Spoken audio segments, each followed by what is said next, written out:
మాజీ సీఎం కేసీఆర్ పాలకుర్తి నియోజకవర్గంలో పర్యటనపై ఎమ్మెల్యే యశస్విని రెడ్డి తొర్రూరు పట్టణ కేంద్రంలో మీడియా సమావేశాన్ని నిర్వహించారు.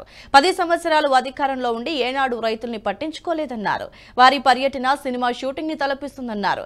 రాబోయే పార్లమెంటు ఎన్నికల్లో ఎలాగైనా గెలవాలనే ఉద్దేశంతో నీటి రాజకీయం చేస్తున్నారని అన్నారు. ప్రజా సమస్యలపై ఏనాడు స్పందించకుండా అసెంబ్లీకి రాని కేసీఆర్ రైతుల పట్ల మొసలి కన్నీరు కారుస్తున్నారు. తీహార్ జైల్లో ఉన్న కవితను పరామర్శిస్తే బాగుండేదంటూ ఎద్దేవా చేశారు.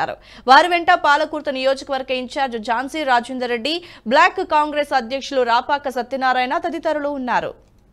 మన హరీష్ రావు గారు అదే తండకి, మళ్ళీ కేసీఆర్ గారు అదే తండకు వచ్చిండ్రు. మరి రాబోయే రోజుల్లో ఎవరెవరు వస్తారో ఆ తండకు తెలియదని నేను అనుకుంటున్నా. మా పాలకుర్తి నియోజకవర్గంలో దాన్ని ఒక టూరిస్ట్ స్పాట్ చేద్దాం అనుకుంటున్నా. ఎందుకంటే మరి అందరికీ కూడా అదే నచ్చింది. అదంటే అక్కడ ఒక 8 ఎకరాల భూమి ఉంది సత్తమ్మ గారిది. ఆ 8 ఎకరాల్లో 2 ఎకరాలలో సాగు చేసుకుంటుంది సత్తమ్మ గారు. మరి ఆ 2 ఎకరాలలో అర్ధ ఎకరం కన్నా తక్కువ ఎండిపోయింది. అర్ధ ఎకరం కన్నా తక్కువ ఎండిపోయింది అన్నమాట. అక్కడ బోర్లు ఒక్క బోరు కాదు, 4 బోర్లు వేసిండు. అక్కడ పక్కకి 4 బోర్లు వేసిండు. ఆ 4 బోర్లు ఎందుకు వేసిండు అది అందరూ ఒకసారి ఆలోచించుకోవాలి. అది అందరికి కూడా ఈజీగా అర్థమవుతుంది. 4 బోర్లు ఒకటే దగ్గర పక్కకి ఎందుకు వేసిండు. అదే కాదు, ఆ పొలంలో ఒక బండ ఉంది. ఆ బండ ఇప్పుడు ఏదో కొత్తగా ఏర్పడ్డ బండ కొండ కాదు, అది ఎప్పటి నుంచో ఉన్న బండ.